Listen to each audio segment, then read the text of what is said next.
जय हिंद दोस्तों। मैं भूपेन नामदेव। कैसे हो आप लोग? आशा करता हूँ आप लोग अच्छे होंगे।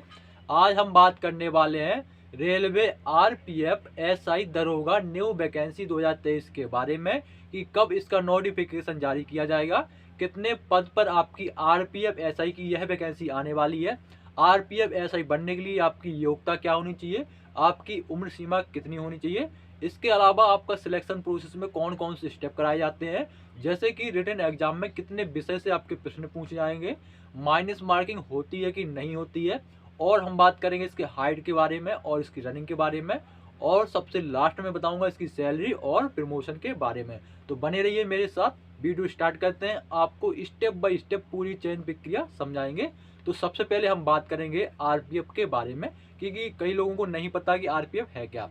तो आरपीएफ का फुल फॉर्म होता है रेलवे प्रोटेक्शन फोर्स, हिंदी में रेलवे सुरक्षा बल।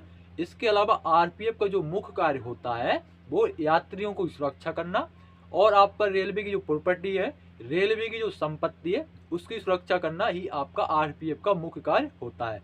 आरपीएफ का कमांडो होता है, तो आरपीएफ का जो कमांडो का नाम है वो आपका कोरास नाम का एक कमांडो होता है, वो आपका आरपीएफ का कमांडो है। बात करते हैं आरपीएफ एसआई बनने के लिए आपकी योग्यता क्या होनी चाहिए। तो सिंपल सा इसमें आपका ग्रेजुएशन होना चाहिए, चाहे आपने बीए किया हो, चाहे बीएससी, चाहे बीकॉम, चाहे आपने बीटेक किया हो, इससे कोई मतलब नहीं, केवल आपने मतलब बैचलर डिग्री आपने ली हो, स्नातक आपका होना चाहिए। बात करते हैं आपकी उम्र सीमा के बारे में, तो आपकी एज 20 से 25 साल होना चाहिए। अगर आप ओबीसी कैंडिडेट हो तो आपको इसमें दी जाती है 3 साल की छूट। अगर आप एससी या एसटी कैंडिडेट हो तो इसमें मिलती है आपको 5 साल की छूट।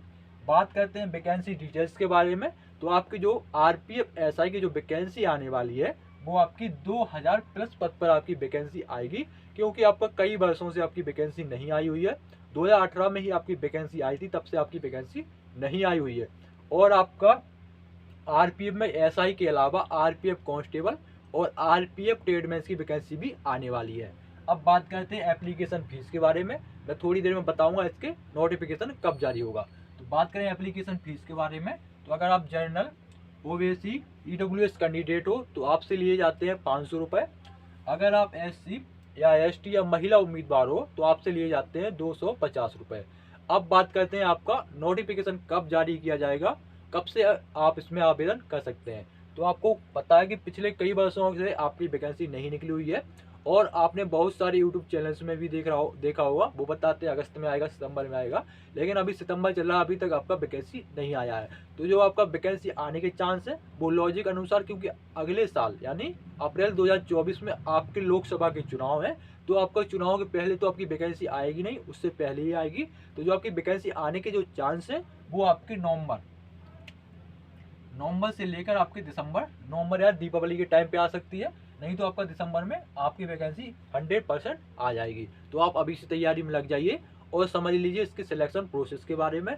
तो सबसे पहले इसमें होता है रिटन एग्जाम, जो कि आपको अच्छे से पता होना चाहिए अगर आप आरपीएफ में भर्ती होना चाहते हैं। तो आरपीएफ में जो आपका रिटन एग्जाम होता है तो उसमें 3 विषय से आपके प्रश्न पूछे जाते हैं, जिसमें आपका GK GS plus current affairs के रहते हैं 50 प्रश्न, और मैथ के रहते हैं इसमें 35 प्रश्न, रीजनिंग के भी इसमें 35 रहते हैं, 35 70 प्रश्न, और आपका 50 120 क्वेश्चन इसमें रहते हैं, जो कि आपके 120 मार्क्स के रहते हैं। इस पेपर को हल करने के लिए आपको 90 मिनट का टाइम दिया जाता है। आपका पेपर ऑनलाइन होगा, मतलब सीबीटी यानी कंप्यूटर बेस्ड टेस्ट आपसे कराया जाएगा। और इसमें नेगेटिव मार्किंग के बारे में बात करें तो आपको इसमें नेगेटिव मार्किंग होती है। इसमें नेगेटिव मार्किंग 1/3 की होती है। इसका मतलब यह हुआ, अगर आप कोई 3 प्रश्न गलत करोगे तो आपका 1 अंक काट लिया जाता है। बात करें इसकी लैंग्वेज के बारे में, आपका जो पेपर होगा, एग्जाम होगा, उसकी लैंग्वेज क्या रहने वाली है। तो इसमें हिंदी या इंग्लिश तो आपकी लैंग्वेज रहेगी। इसके अलावा भी आप अदर लैंग्वेज में अपना पेपर दे सकते हैं, जैसे कि उर्दू, मराठी, उड़िया, तेलुगु और तमिल, कोंकणी, और भी आपकी अदर लैंग्वेज है उसमें भी आप पेपर दे सकते हैं। बात करते हैं आपके सिलेबस के बारे में, तो सिलेबस के लिए आप जो आपका एसएससी सीजीएल है आपका, उसका आप प्रैक्टिस सेट लगा सकते हैं, और एसएससी सीजीएल के जो पुराने पेपर हैं आपके वो आप लगा सकते हैं, उसमें आपको बहुत हेल्प मिलेगी। इसके अलावा भी आप एसएससी सीपीओ एसआई का जो एग्जाम होता है उसका आप लगा सकते हैं। सेम वही पैटर्न रहता है, ठीक है ना, वही सेम पैटर्न रहता है, ठीक है ना, उसमें पैटर्न चेंज हो नहीं जाएगा। केवल उसमें ऐसा है कि उसमें इंग्लिश पूछी जाती है और इसमें आपका 3 विषय से प्रश्न पूछे जाएंगे। पेपर आपका जो पैटर्न रहता है और जो आपका सिलेबस रहता है सेम सिलेबस रहता है, उसमें कोई अंतर नहीं होता है। तो आप वो लगाओगे, वो भी आपका इंडियन लेवल का एग्जाम होता है और ये भी आपका इंडियन लेवल का एग्जाम होता है। इसमें सीजीएल में तो और तगड़े तगड़े आपको क्वेश्चन मिलेंगे, इसमें तो आपको नॉर्मल मिलेंगे। जब आप तगड़े तगड़े क्वेश्चन लगाओगे तो नॉर्मल तो वैसे भी आप हल कर लोगे। तो उसके प्रैक्टिस सेट लगाइए और पुराने वर्ष के जो आपके पेपर हैं उनको सॉल्व करिए, आपका एग्जाम आसानी से क्रैक हो जाएगा 100%। अब बात करते हैं आपके फिजिकल टेस्ट के बारे में। तो इसमें फिजिकल टेस्ट होता है, तो फिजिकल टेस्ट में जो पुरुष उम्मीदवार की जो हाइट होना चाहिए वो 165 सेंटीमीटर होना चाहिए। अगर कोई पुरुष SC ST कैटेगरी में आता है तो उसकी हाइट 160 सेंटीमीटर भी है तो भी वो इसमें अप्लाई करने के लिए एलिजिबल है। बात करते हैं महिला उम्मीदवार की हाइट के बारे में। तो महिला उम्मीदवार की हाइट 157 सेंटीमीटर होना चाहिए।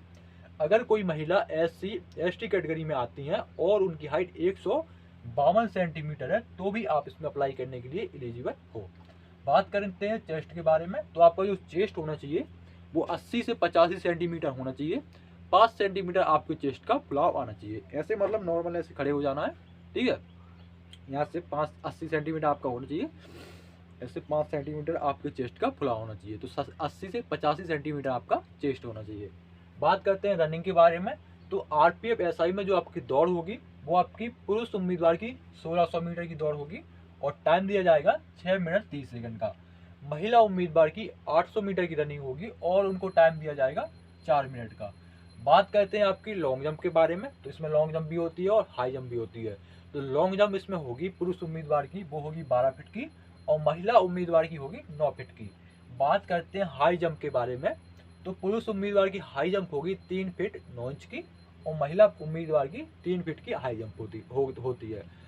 बात करते हैं वजन के बारे में कि आपका वेट कितना होना चाहिए RPF SI के लिए। तो सिंपल सा इसमें आपका मिनिमम 50 किलोग्राम होना चाहिए।